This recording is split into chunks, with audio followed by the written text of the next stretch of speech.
isang sekreto ng pag nagdo-door to door ka, nagma-market. Alright, good morning mga ka-new day. It's another day. So, eto na naman ako, ang inyong lingkod. My name is Noe Di Matulak, isang entrepreneur. And today, andito tayo ngayon sa 5th anniversary ng Kasosyong Malupit Group. Particularly, nandito tayo sa Quest Adventure sa Antipolo. At syempre, meron tayong isang business owner or entrepreneur na kasama, si Kasosyong Israel po. yan, si Kasosyong Israel ay isang vegetable dealer na taga Pangasinan. Kas, pakikwentuhan naman kami tungkol sa business mo.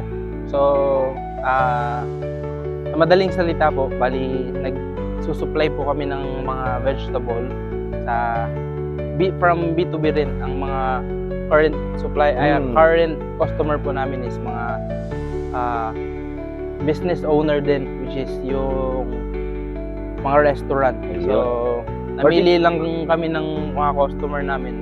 Mga samgyupsal owner. Yun. So, mostly samgyupsal na store. Particularly more on North ba yan, Kas? Yes po. Naka-base po kami ngayon sa Pangasinan at nagsusupply po kami around Tarlac, Nueva Ecija, and Zambales. Ayun. So, more on North side. So, sa mga taga-North dyan, ayan, eto na ang contact person para sa mga fresh at mga mura-mura, di ba, ng mga vegetable.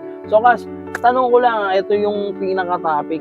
Ano ang mga efforts na promotion yung ginagawa mo o mga marketing na ginagawa mo dyan sa business mo? So, basically, yung ginagawa natin, para siyang yung, di ba, typical na pag ma-market, mag-ano ka ng flyers.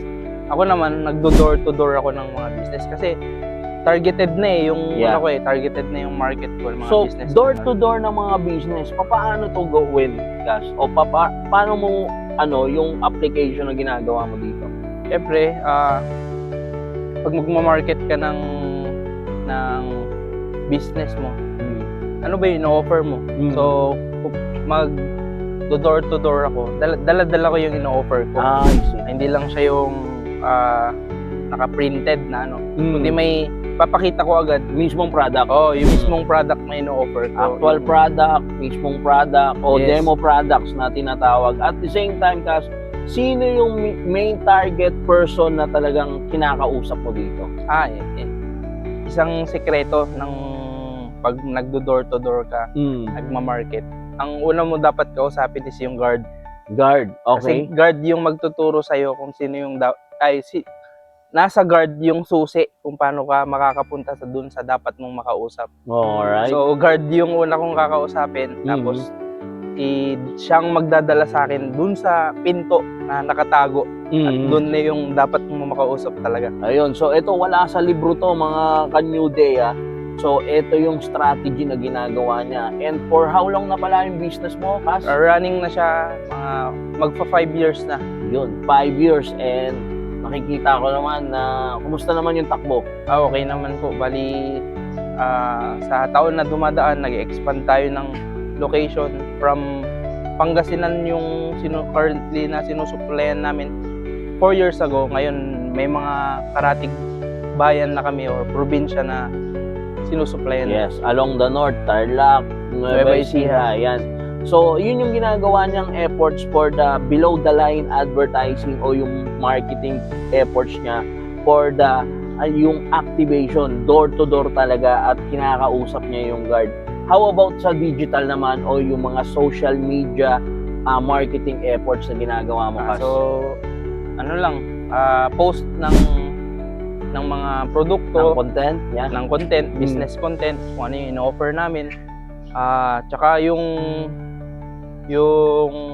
emotion na naibibigay namin through our customer. Minsan, i-video namin yung pag-receive nila ng product. Tapos, interview na rin, ganun. Kasi, the more na ipinapakita mo yung mga customer mo na masaya na nilang nare-receive yung produkto mo, nakakaakit yun sa So, napakahalaga na may business content Yun. sa negosyo. Business content, napaka-importante niya, na which is yung ginagawa niya. Siya mismo yung business owner, tapos kino-content niya, sino-showcase niya yung activity mismo, yung pag-deliver, yung pag-showcase ng mga products niya. Kung paano siya hina-harvest. Yes. So, yun, isang tips yan, mga ka-New Day, sa ginagawa, actual na ginagawa for your promotion, marketing, and advertising. So, para sa business nyo. So, kung kayo may kaparehas na business ni Kikas, ayun, pwede nyong i-imitate yan. Di ba? At for 5 years, at okay naman, at tuloy-tuloy yung business niya. Maraming salamat, Kas, sa time. And yun, any message sa kanila?